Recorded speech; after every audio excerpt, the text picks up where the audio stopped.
Good morning all. So നമ്മൾ power system continue ചെയ്യുകയാണ്. Last ക്ലാസ്സിൽ ലാസ്റ്റ് 3 വീഡിയോസിൽ നമ്മൾ എന്താണ് ഫോൾട്ട് അനാലിസിസ് കംപ്ലീറ്റ് ചെയ്തു. പെർ യൂണിറ്റ് സിസ്റ്റം എന്താണ്, സിമെട്രിക്കൽ ഫോൾട്ട് എന്താണ്, അൺസിമെട്രിക്കൽ ഫോൾട്ട് എന്താണ്, അതിന്റെ ഫോൾട്ട് എങ്ങനെയാണ് നമ്മൾ കാൽക്കുലേറ്റ് ചെയ്യുന്നത്, അങ്ങനെയുള്ള കാര്യങ്ങളൊക്കെ നമ്മൾ കണ്ടു. ഇനി നമ്മൾ ഒബ്ജക്റ്റീവ് ടൈപ്പ് പ്രോബ്ലംസ് നമ്മൾ അതിൽ ചെയ്യാനുണ്ട്. ഞാൻ ഉദ്ദേശിക്കുന്നത് പവർ സിസ്റ്റം 2, അപ്പൊ നിങ്ങൾക്ക് ഓൾറെഡി ഞാൻ സിലബസ് തന്നിട്ടുണ്ട്. പവർ സിസ്റ്റം 2 എന്ന് പറയുന്നത് fault analysis, load flow studies and then ഇപ്പോഴത്തെ സ്റ്റെബിലിറ്റി കഴിഞ്ഞാണ് ലോഡ് ഫ്ലോ സ്റ്റഡീസിലേക്ക് പോവുക. അപ്പൊ ഇത് മൂന്നും കംപ്ലീറ്റ് ചെയ്തതിന് ശേഷം ഒരുമിച്ച് നമുക്ക് ലൈവ് സെഷനിൽ പ്രോബ്ലംസ് സോൾവ് ചെയ്യാം. എനിക്ക് തോന്നുന്നു അതായിരിക്കും ബെറ്റർ എന്ന് തോന്നുന്നു. ഓക്കെ, കാരണം ഒരു PSC എക്സാമോ തിയറിറ്റിക്കൽ ക്വസ്റ്റ്യൻസും ഒരുപാട് ചോദിക്കാറുണ്ട്. ഓക്കെ, ഇപ്പം തിയറിറ്റിക്കൽ ക്വസ്റ്റ്യൻസ് ഞാൻ ഓൺലൈനിൽ വന്നിട്ട് എക്സ്പ്ലെയിൻ ചെയ്യേണ്ട ആവശ്യമില്ല എന്നുള്ളത് കൊണ്ട് ഈ ചാപ്റ്റർ എടുക്കുമ്പോൾ തന്നെ തിയറിറ്റിക്കൽ ക്വസ്റ്റ്യൻസ് നിങ്ങൾക്ക് കിട്ടും. ഓക്കെ, ഈ സബ്ജക്റ്റിലേക്ക് വരാം. സോ ഇന്ന് ഞാൻ എടുക്കാൻ പോകുന്നത് പവർ സിസ്റ്റം സ്റ്റെബിലിറ്റി ആണ്. അപ്പോൾ പവർ സിസ്റ്റം സ്റ്റെബിലിറ്റി പഠിക്കുമ്പോൾ മെയിൻ ആയിട്ട് അറിഞ്ഞിരിക്കുന്ന ടോപ്പിക്സ് ആണ് steady state stability, transient stability, swing equation, equal area criteria, ഇത്രയും കാര്യങ്ങൾ. അപ്പം സ്വിംഗ് ഇക്വേഷൻ ഏത് സ്റ്റെബിലിറ്റിക്കാണ് ഉപയോഗിക്കുന്നത്, അങ്ങനെയൊക്കെ ഒരുപാട് ചോദ്യങ്ങൾ വരാറുണ്ട്. നമുക്കപ്പം ആ രീതിക്കുള്ള ഒരു സ്റ്റഡി നോക്കാം. അപ്പം നമ്മൾ പറയാൻ പോകുന്നത് സ്റ്റെബിലിറ്റി അനാലിസിസ്. അപ്പം നമ്മൾ ആദ്യം തന്നെ നമ്മൾ സ്റ്റെബിലിറ്റി സ്റ്റഡി ചെയ്യുന്നത് ഒരു സിങ്ക്രോണസ് മെഷീന്റെ ബേസിസിലാണ്. Okay, so first of all we will consider the synchronous machine. അപ്പൊ സിങ്ക്രോണസ് മെഷീൻ അല്ലെങ്കിൽ ഒരു ആൾട്ടർനേറ്റർ ആയിരിക്കും. അപ്പം അതിലേക്ക് നമ്മൾ ഒരു ഇൻപുട്ട് കൊടുക്കുന്നു, അതിനനുസരിച്ചൊരു ഔട്ട്പുട്ട് നമുക്ക് കിട്ടുന്നു. അപ്പൊ ഇൻപുട്ട് എന്താണ്? ഇൻപുട്ട് എന്ന് പറയുമ്പോൾ മെക്കാനിക്കൽ ആൾട്ടർനേറ്റർ എന്ന് പറയുമ്പോൾ ഒരു ജനറേറ്റർ ആണ്, അല്ലെ, AC ജനറേറ്റർ ആണ്. അപ്പം നമുക്കൊരു ഇലക്ട്രിക്കൽ ഔട്ട്പുട്ട് കിട്ടുന്നു. അപ്പൊ ഇൻപുട്ടിൽ നമ്മളൊരു മെക്കാനിക്കൽ എനർജി കൊടുക്കുന്നു, ഒരു കൈനറ്റിക് എനർജി കൊടുക്കുന്നു. അപ്പം മെക്കാനിക്കൽ പവർ ഉപയോഗിച്ച് ടർബൈൻ വന്നിട്ട് ഷാഫ്റ്റിനെ കറക്കുന്നു. അങ്ങനെ ഷാഫ്റ്റ് കറങ്ങി നമുക്ക് ഔട്ട്പുട്ടിൽ ഇലക്ട്രിക്കൽ എനർജി കിട്ടുന്നു. വളരെ ബേസിക് ആയിട്ട് പറഞ്ഞാൽ. പിന്നെ റോട്ടർ, സ്റ്റേറ്റർ, അങ്ങനെയുള്ള കാര്യങ്ങളൊക്കെ പിന്നീട്. ഏറ്റവും ബേസിക് ആയിട്ട് പറഞ്ഞാൽ മെക്കാനിക്കൽ എനർജി അല്ലെങ്കിൽ കൈനറ്റിക് എനർജി വന്ന് ഷാഫ്റ്റിലൂടെ വന്ന് ടർബൈനെ കറക്കുന്നു, ടർബൈനിലൂടെ വന്ന് ഷാഫ്റ്റിനെ കറക്കുന്നു, ആൻഡ് നമുക്ക് ഇലക്ട്രിക്കൽ ഔട്ട്പുട്ട് കിട്ടുന്നു. അങ്ങനെയാണല്ലോ. അപ്പൊ ഇതൊരു നോർമൽ പ്രോസസ് ആണ്. ഇൻപുട്ട് വരുന്നു, ഔട്ട്പുട്ട് കിട്ടുന്നു, ഒരു നോർമൽ പ്രോസസ്. അപ്പം ഈ പ്രോസസ്സിൽ ഇതിങ്ങനെ നോർമലി നടന്നുകൊണ്ടിരിക്കുമ്പോൾ അപ്പൊ ഇതൊരു സ്റ്റേബിൾ കണ്ടീഷൻ ആണ് നമ്മൾ പറയുക. This is consider as A stable condition. അപ്പൊ ഇങ്ങനെ ഇരിക്കുമ്പോൾ അവിടെ എന്തെങ്കിലും ഒരു ഫോൾട്ട് ഉണ്ടാവുക, അല്ലെങ്കിൽ സ്റ്റെബിലിറ്റി നഷ്ടമാകാൻ പറ്റുന്ന എന്തെങ്കിലും ഒരു ഫോൾട്ട് ഉണ്ടാവുക, അല്ലെങ്കിൽ പെട്ടെന്ന് കറണ്ട് പോവുക, അല്ലെങ്കിൽ ഔട്ട്പുട്ടിൽ നമ്മൾ നോഡ് പെട്ടെന്ന് റിമൂവ് ചെയ്യുക, അല്ലെങ്കിൽ ഫ്രീക്വൻസിയിൽ വ്യത്യാസം വരിക, അങ്ങനെയൊക്കെ വരുമ്പം നമ്മൾ പറയും the system has moved on to unstable condition. അപ്പം ഒരു സിസ്റ്റം നമ്മൾ സ്റ്റേബിൾ ആണെന്ന് പറയുന്നത് എപ്പോഴാണ്? The ability, if the system has the ability to come back to the old position even after occurrence of a fault. ഒരു fault ഉണ്ടായി കഴിയുമ്പോൾ stability denotes the ability of a system, power system, to come back to the existing stable condition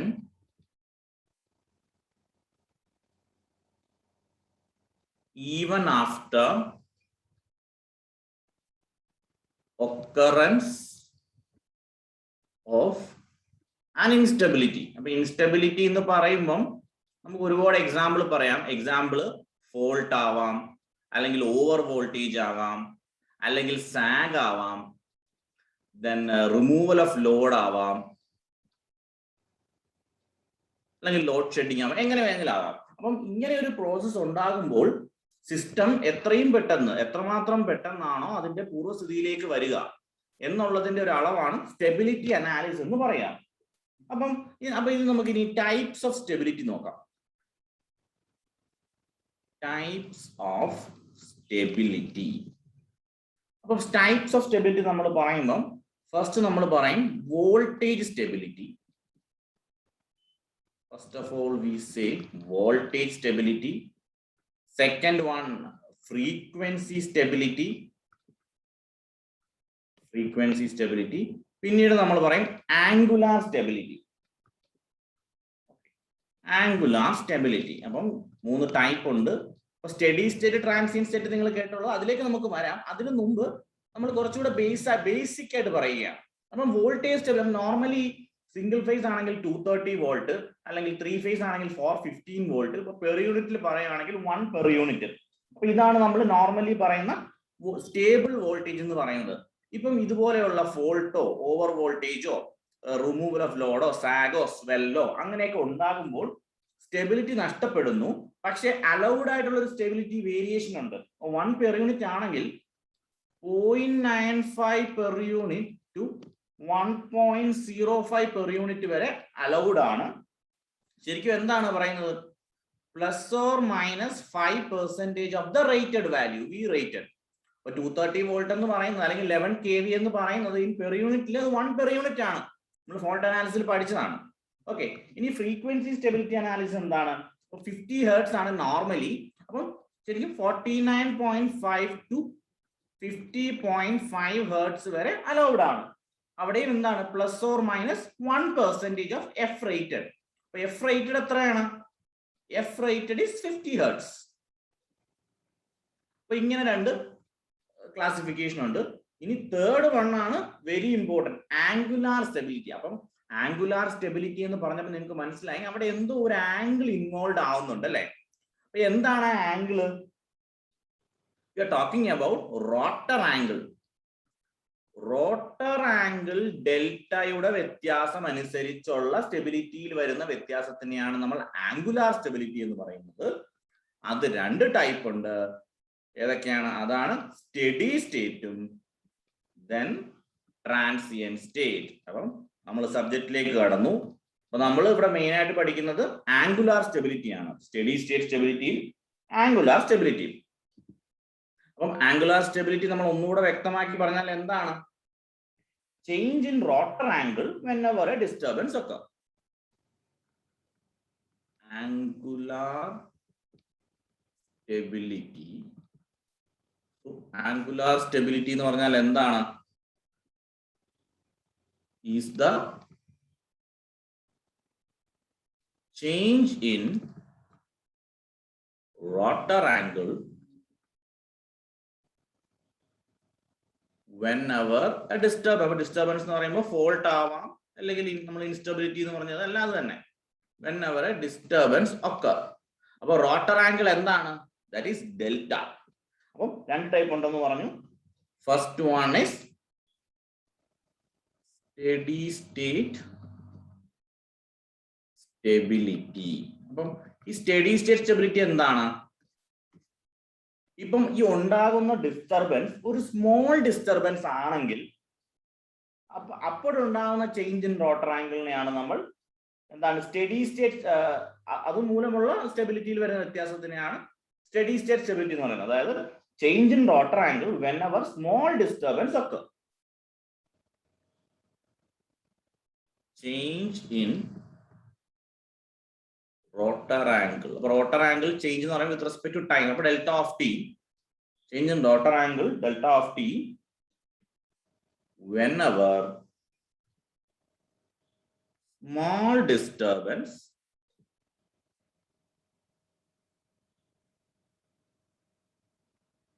occurs in the system.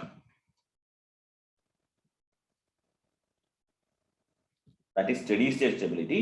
അപ്പം ഞാൻ ഇപ്പോഴേ ഒരു advance ആയിട്ട് കുറച്ച് കാര്യങ്ങൾ അങ്ങ് പറയാം. ഇപ്പൊ നിങ്ങൾ അവിടെ വരച്ചു, നിങ്ങൾ അവിടെ വായിച്ചു സ്വിംഗ് ഇക്വേഷൻ എന്നും ഈക്വൽ ഏരിയ ക്രൈറ്റീരിയ എന്നും. അപ്പൊ സ്റ്റഡി സ്റ്റേറ്റ് സ്റ്റെബിലിറ്റി പഠിക്കാൻ വേണ്ടി നമ്മൾ ഉപയോഗിക്കുന്നത് സ്വിംഗ് ഇക്വേഷൻ ആണ്. എന്ത്, എവിടെ, എപ്പം എന്നൊക്കെ പിന്നീട് ഇപ്പൊ ഒരു 1 മാർക്ക് ക്വസ്റ്റ്യൻ ചോദിച്ചാൽ, ഒരു ഒബ്ജക്റ്റീവ് ക്വസ്റ്റ്യൻ ചോദിക്കുകയാണ് steady state stability is associated with swing equation, equal area, അങ്ങനെ ചോദിച്ചു കഴിഞ്ഞാൽ ആൻസർ ഈസ് സ്വിംഗ് ഇക്വേഷൻ. ഇനി second one, transient stability.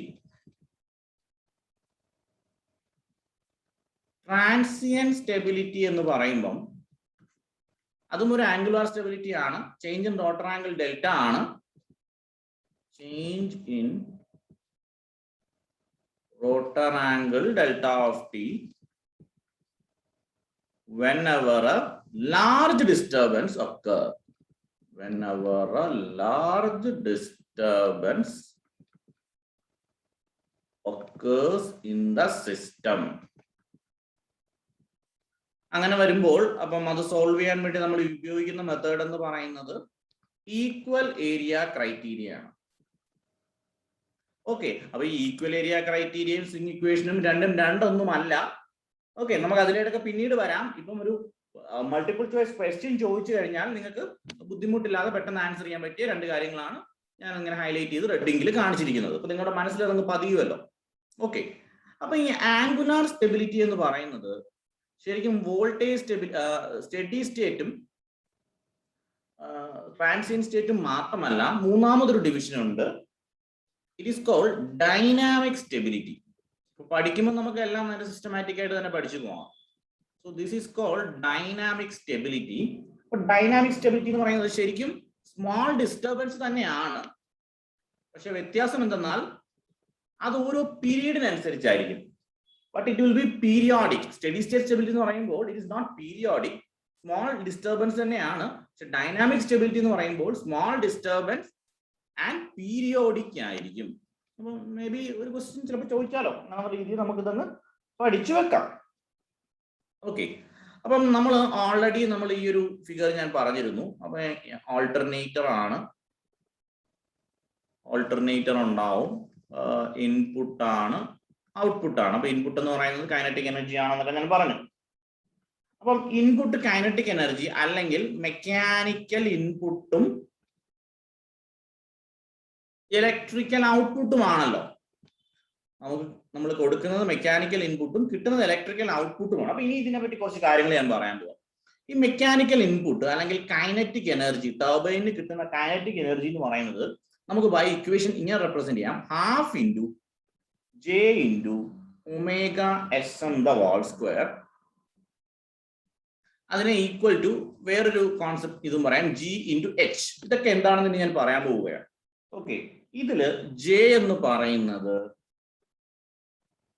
Moment of inertia, J എന്ന് പറയുന്നത് moment of inertia, and omega S M എന്ന് പറയുന്നത് mechanical speed. അപ്പൊ M എന്ന് പറയുന്നത് മെക്കാനിക്കൽ സ്പീഡിനാണ്, മെക്കാനിക്കൽ സ്പീഡ്. അതുപോലെ തന്നെ നമ്മൾ പണ്ട് മെഷീൻസിൽ സിൻക്രോണസ് മെഷീൻ പഠിച്ചപ്പോൾ അല്ലെങ്കിൽ നിങ്ങൾ ഇനി പഠിക്കും, എന്താണ് നമ്മൾ theta mechanical is equal to 2/p into theta electrical, അല്ലെങ്കിൽ theta electrical is equal to p/2 into theta mechanical എന്ന് നിങ്ങൾ പഠിച്ചിട്ടുണ്ടാവും. അങ്ങനെയാണെങ്കിൽ ഇതിന്റെ രണ്ട് സൈഡിലും നമ്മൾ ഡെറിവേറ്റീവ് എടുത്തു കഴിഞ്ഞാൽ, if you take the derivative on both sides, അപ്പൊ എന്താണ് the change in theta, the change in angle theta with respect to time എന്താണ്? സ്പീഡ് ആണ്. നമുക്ക് എന്ത് എഴുതാം? Mechanical speed is equal to 2/p into omega E, അല്ലെങ്കിൽ omega ഇനെ നമുക്ക് ഒമേഗ എസ് എന്ന് റെപ്രസെന്റ് ചെയ്യാം. എന്താണ് ഇലക്ട്രിക്കൽ എന്ന് പറയുമ്പോൾ സിൻക്രോണസ് സ്പീഡ് അല്ലെ, 2/p ഇൻറ്റു ഒമേഗ എസ്. അങ്ങനെ ആകുമ്പോൾ നമുക്ക് കൈനറ്റിക് എനർജിയെ എങ്ങനെ സബ്സ്റ്റിറ്റ്യൂട്ട് ചെയ്യാം? Kinetic energy is equal to half into J into omega S M square. Mechanical speed square നമ്മുടെ കയ്യിലുണ്ട്.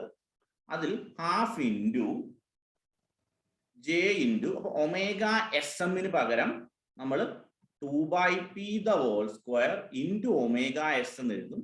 ആൻഡ് പുറത്തൊരു ഒമേഗ എസും ഇടും. നമ്മൾ ഇത് ഇവിടെ ഇങ്ങോട്ട് സബ്സ്റ്റിറ്റ്യൂട്ട് ചെയ്തു. അങ്ങനെയാണെങ്കിൽ നമുക്ക് എഴുതാം half into M into omega S, where m is equal to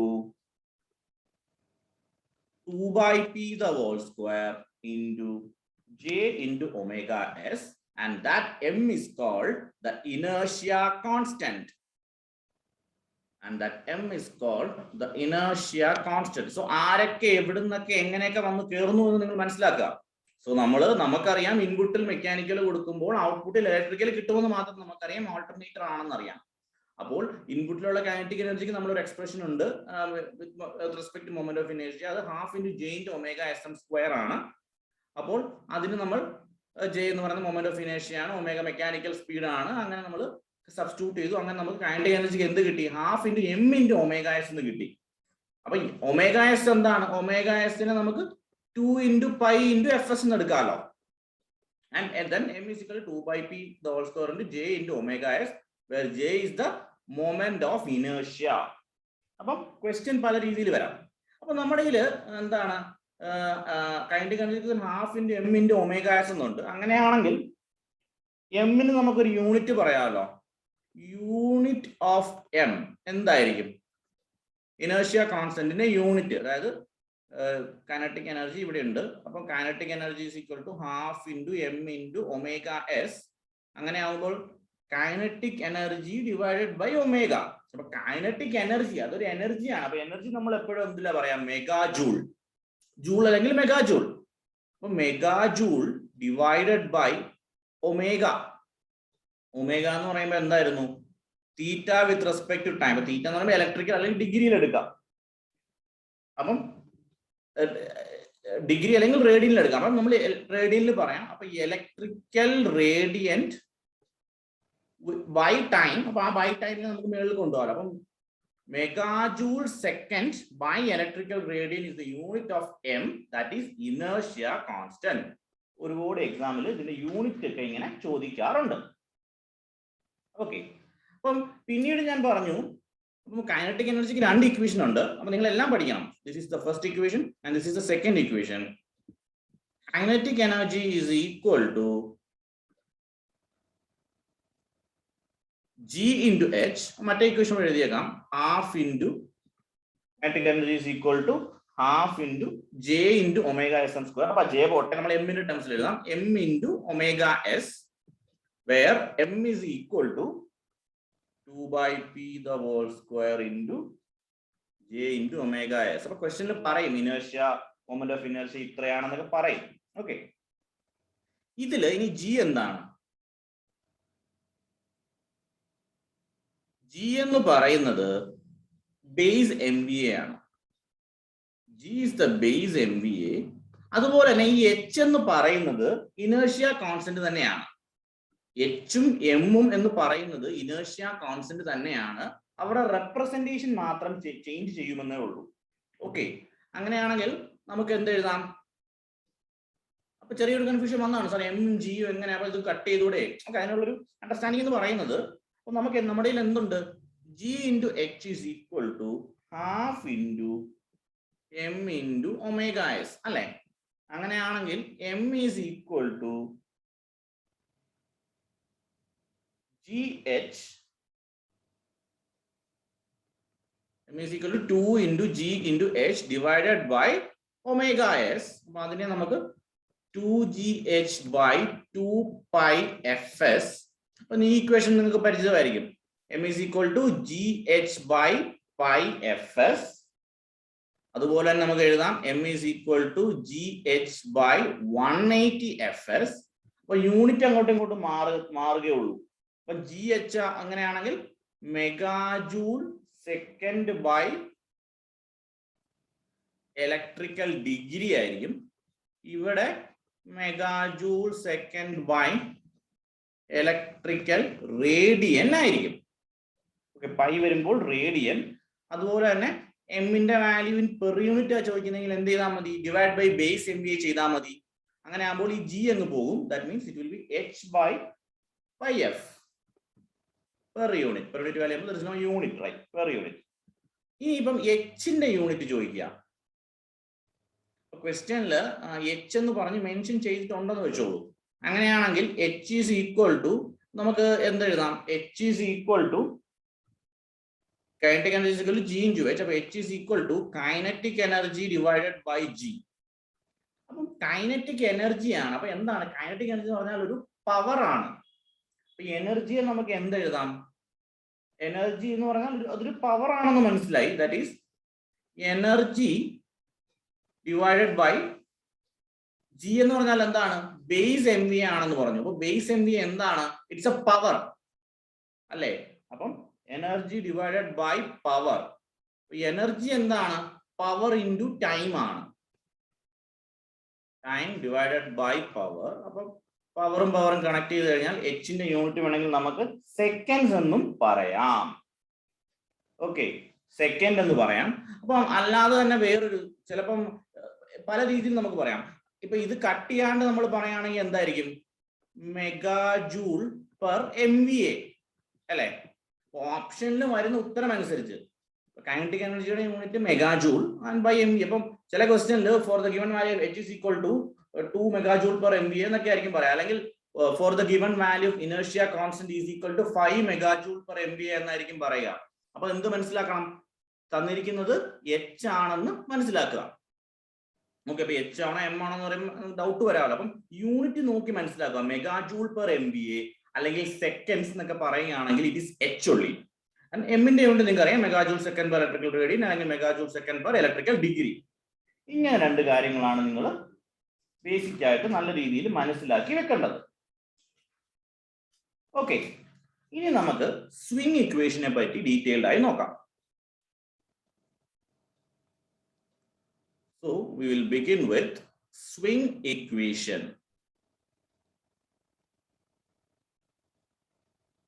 Swing equation. So swing equation നമ്മൾ പറയുമ്പോൾ അപ്പോൾ സെയിം വേ നമ്മുടെ കയ്യിൽ ഒരു റോട്ടർ ഉണ്ട്. അപ്പോൾ റോട്ടർ നമ്മൾ ടർബൈൻ യൂസ് ചെയ്ത് റൊട്ടേറ്റ് ചെയ്യിക്കുന്നു. അപ്പൊ നമ്മൾ എപ്പോഴും നമ്മൾ ആന്റി ക്ലോക്ക് വൈസ് ആണ് എടുക്കുക. അത് പോസിറ്റീവ് സീക്വൻസിന്റെ ഒരു എഫക്റ്റ് ഒക്കെ വരാൻ വേണ്ടിയാണ്. അത് ഓൾറെഡി ഞാൻ പറഞ്ഞിട്ടുണ്ട്. അപ്പം നമുക്കൊരു റൊട്ടേറ്റിംഗ് ഷാഫ്റ്റ് ടോർക്ക് ഉണ്ട്. അപ്പം നമുക്കറിയാം, അപ്പം നമ്മൾ ശരിക്കും സിൻക്രോണസ് മെഷീന്റെ വർക്കിംഗ് എങ്ങനെയാണ്, ആൾട്ടർനേറ്ററിന്റെ വർക്കിംഗ് എങ്ങനെയാണ്? റോട്ടറിന് ഒരു DC എക്സൈറ്റേഷൻ കിട്ടും, അങ്ങനെ EMF പ്രൊഡ്യൂസ് ചെയ്യും. അപ്പം റോട്ടറിന് DC എക്സൈറ്റേഷൻ കിട്ടാൻ കാരണം എന്താണ്? അവിടെ ഒരു ഷാഫ്റ്റ് ടോർക്ക് ഉണ്ട്. അത് കാരണം ആ ഷാഫ്റ്റ് കറങ്ങുന്നു, ആന്റി ക്ലോക്ക് വൈസ് കറങ്ങുന്നു. അത് കാരണം റോട്ടർ ഗെറ്റ്സ്, അപ്പൊ റോട്ടറിന് DC എക്സൈറ്റേഷൻ കൊടുക്കുന്നുണ്ട്, അങ്ങനെ ഒരു EMF ഇൻഡ്യൂസ് ചെയ്യുന്നു. അപ്പൊ ആ EMF എന്താണ് ചെയ്യുന്നത്? That EMF will produce an electromagnetic torque which is in equal and opposite direction to the shaft torque. അപ്പം ഇത് ഈക്വൽ ആൻഡ് ഓപ്പോസിറ്റ് ആവാനുള്ള കാരണം എന്താണ്? According to Lenz's law. Lenz's law എന്താ പറയുന്നത്? It will oppose the very reason for occurrence of the EMF. അപ്പം EMF ഉണ്ടാകാനുള്ള very reason എന്താണ്? It is the rotation of the shaft. അപ്പം ഷാഫ്റ്റിന്റെ ടോർക്കിനെ ഇലക്ട്രോമാഗ്നറ്റിക് ടോർക്ക് ഒപ്പോസ് ചെയ്യുന്നു. അപ്പം ഇങ്ങനെ ഉണ്ടാകുന്നത് എപ്പോഴാണ്? This will happen in a stable condition. Fault ഒന്നും ഇല്ലെങ്കിൽ ഇങ്ങനെയായിരിക്കും ഒരു പ്രോസസ് നടക്കുക. This will happen in a stable condition. അപ്പൊ ഷാഫ്റ്റ് റൊട്ടേറ്റ് ചെയ്യുന്നു, അങ്ങനെ ഷാഫ്റ്റ് ടോർക്ക് ഉണ്ടാവുന്നു, DC എക്സൈറ്റേഷനും ഉണ്ട്, അങ്ങനെ നമുക്കൊരു EMF ഇൻഡ്യൂസ് ചെയ്യുന്നു. അപ്പൊ ഇലക്ട്രോമാഗ്നറ്റിക് ടോർക്ക് ഉണ്ടാവുന്നു. TEM എന്ന് പറയുന്നത് ഇലക്ട്രോമാഗ്നറ്റിക് ടോർക്ക്. അപ്പൊ ആ ഇലക്ട്രോമാഗ്നറ്റിക് ടോർക്കിന് ഈക്വൽ ആൻഡ് ഓപ്പോസിറ്റ് ആയിരിക്കും. ആ ഇലക്ട്രോമാഗ്നറ്റിക് ടോർക്ക് ഉണ്ടാവുന്നത് equal and opposite to the shaft torque ആയിരിക്കും. അത് സ്റ്റേബിൾ കണ്ടീഷൻ. അപ്പൊ സ്റ്റേബിൾ കണ്ടീഷനിൽ TSH is equal to TEM. ഇനി ഒരു this is the stable condition. അങ്ങനെയാണെങ്കിൽ ഒരു അൺസ്റ്റേബിൾ കണ്ടീഷൻ, അതായത് ഒരു ഡിസ്റ്റർബൻസ് ഉണ്ടായി. അപ്പൊ ഡിസ്റ്റർബൻസ് ഉണ്ടാകുമ്പോഴുള്ള സ്റ്റഡി ആണല്ലോ നമ്മൾ നടത്തിക്കൊണ്ടിരിക്കുന്നത്. അതെങ്ങനെ സ്റ്റെബിലിറ്റിയിലേക്ക് മടങ്ങി വരുന്നു എന്നൊക്കെയാണല്ലോ നമ്മൾ പഠിക്കുന്നത്. അങ്ങനെ വന്നപ്പോൾ TSH എന്ന് പറയുന്നത് നോട്ട് ഈക്വൽ ടു TEM ആയി.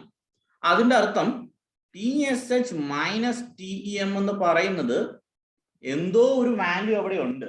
That is not equal to 0. അല്ല, ഇവിടെയാണെങ്കിൽ ഈക്വൽ ടു 0, ബട്ട് 0 അല്ല. So TJ plus TB, and that TJ എന്ന് പറയുന്നത് it is the inertia torque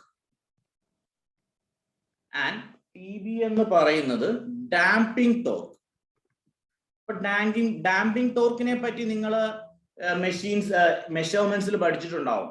like അതിന്റെ ഒരു ഇൻബിൽറ്റ് പ്രോപ്പർട്ടി അല്ലെ, മാഗ്നറ്റ്സ് വെച്ച് തന്നെ ഉള്ള ഒരു ഇൻബിൽറ്റ് പ്രോപ്പർട്ടിയാണ്, അതിനെ സ്റ്റേബിൾ സ്ഥിതിയിലേക്ക് കൊണ്ടുവരാനുള്ള ഒരു പ്രോപ്പർട്ടിയാണ്.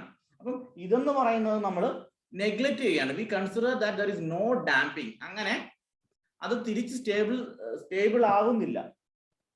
That is TB equal to 0 ആണ്. അങ്ങനെയാണെങ്കിൽ നമ്മുടെ ഉള്ള ഇക്വേഷൻ എന്തായിരിക്കും? TSH minus TEM is equal to TJ. അല്ലേ? അപ്പൊ പിന്നീട് ഇനി നമുക്ക് എന്ത് എഴുതാം? അപ്പം ഇതിനെ നമുക്ക് അപ്പം ടി ബി എന്താണ്? അതൊരു ഡാമ്പിംഗ് ടോർക്ക് ആണ്. അപ്പൊ ഡാമ്പിംഗ് ടോർക്ക് നമ്മൾ 0 ആയിട്ട് കൺസിഡർ ചെയ്തു. ഓക്കെ, കാരണം we need to analyze how the system goes back to the original position when a disturbance occur. Okay, അപ്പോൾ നമുക്ക് എന്ത് ചെയ്യാം? Tj can be written as J into d square theta m by dt square is equal to Tsh minus Tem. J എന്ന് പറയുന്നത് already you know moment of inertia ആണല്ലോ. And then രണ്ട് സൈഡിലും synchronous speed omega S എന്ന് പറയുന്നത് synchronous സ്പീഡാണ്. അപ്പൊ synchronous സ്പീഡുമായി multiply ചെയ്യുക. That is omega S M. Omega S എന്ന് വിളിക്കാം, ഒമേഗ എസ് എം എന്ന് വിളിക്കാം, എങ്ങനെ വേണമെങ്കിലും വിളിക്കാം. is equal omega sm into j into d square theta m divided by dt square is equal to tsh minus tem into omega sm.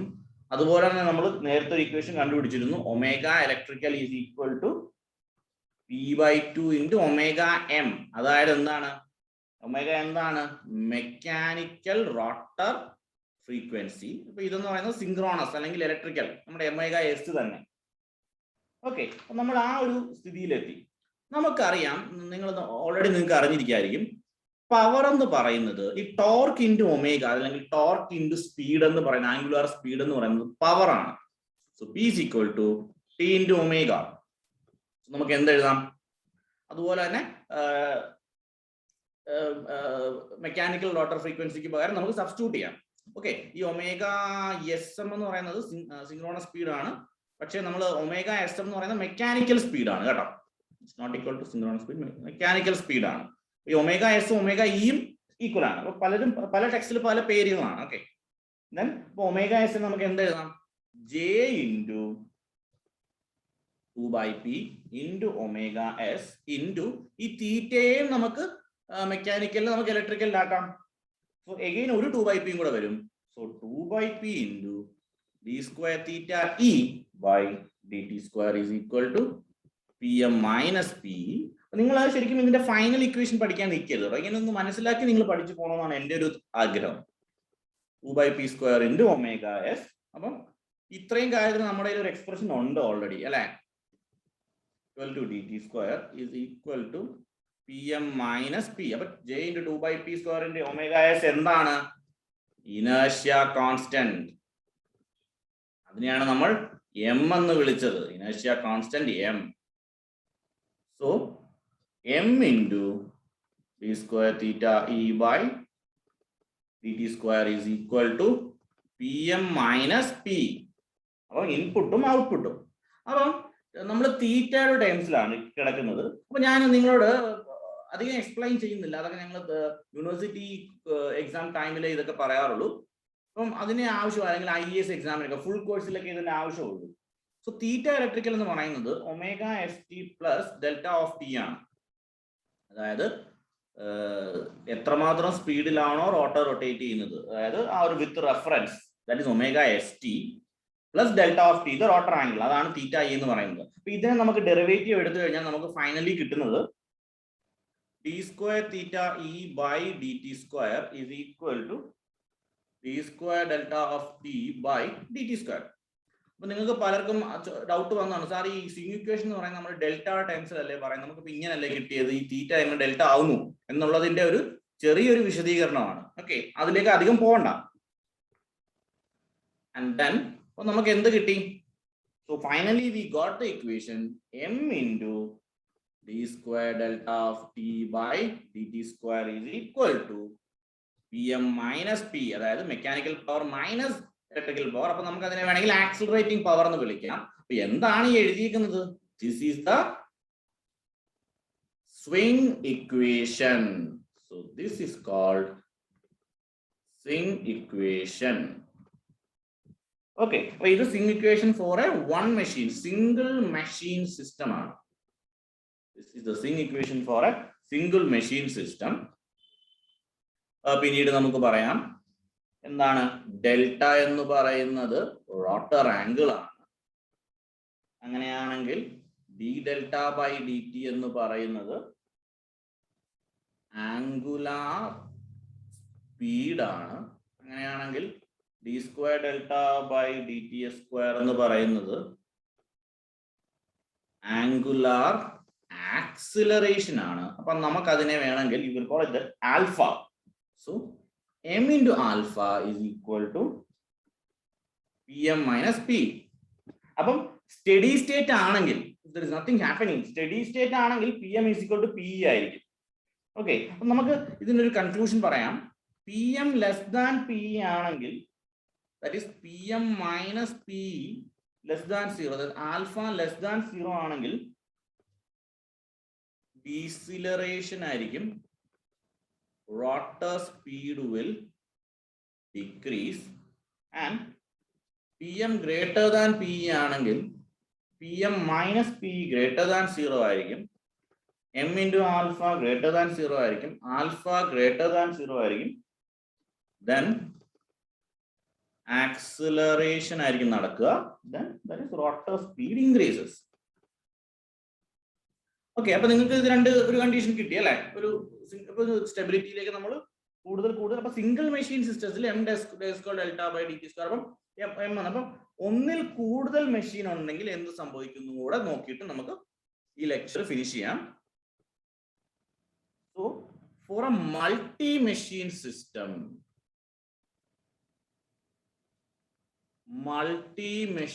System ആണെങ്കിൽ എന്ത് സംഭവിക്കുന്നു? അപ്പൊ നമുക്കൊരു ഫിഗർ ഒക്കെ വരച്ച് നോക്കാം. അപ്പൊ ഒരു ജനറേറ്റർ ഉണ്ട്, മറ്റൊരു ജനറേറ്റർ ഉണ്ട്. സോ അതിന്റെ ഇനർഷ്യ കോൺസ്റ്റന്റ് m1 m2, അതിന്റെ MVA എന്ന് പറയുന്നത് g1 g2, ആംഗിൾ എന്ന് പറയുന്നത് Δ1 Δ2 ആണ്. അങ്ങനെയാണെങ്കിൽ this is g and this is m equivalent.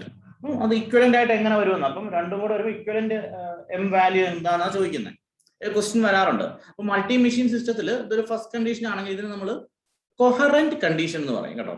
അതായത് ഞാൻ പറയാം, കൊഹറന്റ് എന്ന് പറയുമ്പോൾ this is coherent condition.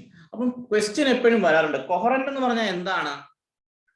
Coherent condition means Δ1 is equal to Δ2. അതായത് രണ്ട് മെഷീൻ ഉണ്ട്, രണ്ട് മെഷീന്റെയും റോട്ടർ ഒരുമിച്ച് സ്വിങ് ചെയ്യുന്നു, സ്വിങ്ങിങ് ടുഗദർ. ക്വസ്റ്റ്യൻ പല രീതിയിൽ വരാം. അങ്ങനെയാണെങ്കിൽ resultant inertia constant, resultant M equivalent എത്രയാണെന്നാണ് എപ്പോഴും ചോദിക്കാറുള്ളത്. സോ അതിന്റെ പ്രൂഫിലേക്ക് ഞാൻ പോകുന്നില്ല, ജസ്റ്റ് ഒരു ചെറിയൊരു ഐഡിയ തരാം. m1 d square Δ1 by dt square is equal to Pm1 minus Pe1, that is equation number 1, and m2 into d square Δ2 by dt square is equal to Pm2 minus Pe2. ഇനി നമ്മൾ and delta എന്ന് പറയുന്നത് Δ1 is equal to നമ്മൾ ഒരുമിച്ച് ഒറ്റ value ആയിട്ട് അങ്ങ് എടുത്തു. ഓക്കെ, അപ്പൊ ഇനി നിങ്ങൾ ഇക്വേഷൻ 1 പ്ലസ് ഇക്വേഷൻ 2 ചെയ്യുക. അധികം ഞാൻ എക്സ്പ്ലെയിൻ ചെയ്യുന്നില്ല. അങ്ങനെ ചെയ്യുമ്പോൾ നമുക്ക് കിട്ടുന്നത് m equivalent is equal to m1 plus m2. അപ്പം ഒരു കൊഹറന്റ് സിസ്റ്റം ആണെങ്കിൽ, that is if they are സ്വിങ്ങിങ് together, then m equivalent is equal to m1 plus m2. Very important. അപ്പം ഇതിൽ നിന്ന് ഫർദർ ആയിട്ട് നമുക്ക് എന്ത് എഴുതാം? we can also write അപ്പം m equivalent is equal to m1 plus m2. അങ്ങനെ ആവുമ്പോൾ g equivalent into h equivalent. അപ്പം m is equal to gh by pi f അല്ലേ? g equivalent into h equivalent by pi f is equal to g1 h1 divided by pi f plus g2 h2 divided by pi f. അങ്ങനെ ആവുമ്പോൾ h equivalent is equal to g1 h1 plus g2 h2 divided by g equivalent. അപ്പം ഇതെന്ന് പറയുന്നത് ഇത് രണ്ടും എന്താണ്? Individual base ആണ്. And then this is the common base. Okay, അപ്പം ഇത് രണ്ട് റോട്ടേഴ്സും ഒരുമിച്ച് സ്വിങ് ചെയ്യുമ്പോൾ ഉള്ള കണ്ടീഷൻ. ഇനി second condition, delta 1 not equal to delta 2, രണ്ട് റോട്ടേഴ്സും ഒരുമിച്ച് സ്വിങ് ചെയ്യുന്നില്ല, നമ്മൾ അതിനെ ഇൻകോഹറന്റ് കണ്ടീഷൻ എന്നാണ് വിളിക്കുക. ഓക്കെ, അതിനൊരു ഡയഗ്രമാറ്റിക് റെപ്രസെന്റേഷൻ നമുക്ക് കൊടുക്കാം. സോ എന്താണ്, we have G1 G2 M1 M2 അങ്ങനെയുണ്ട്. and then bus 1 ൽ delta 1 and bus 1 ൽ delta 2, so they're not swinging together. okay, അങ്ങനെയാണെങ്കിൽ നമുക്ക് എന്ത് പറയാം, ഈ രണ്ട് മെഷീനും നമ്മൾ പറഞ്ഞ പോലെ തന്നെ സ്വിംഗ് ഇക്വേഷൻ നമുക്ക് എഴുതാം. സ്വിംഗ് ഇക്വേഷൻ എഴുതി കഴിഞ്ഞാൽ എന്ത് കിട്ടും, M1 into d square delta 1 by dt square is equal to, ഞാൻ എന്റെ തിയറി ക്ലാസ്സസ് എല്ലാം അറ്റൻഡ് ചെയ്തിട്ട് വേണം നിങ്ങൾ എന്റെ പ്രോബ്ലം സോൾവിംഗ് സെഷനിൽ ഇരിക്കാൻ, അല്ലെങ്കിൽ നിങ്ങൾക്ക് ഒന്നും മനസ്സിലാവില്ല. ഓക്കെ,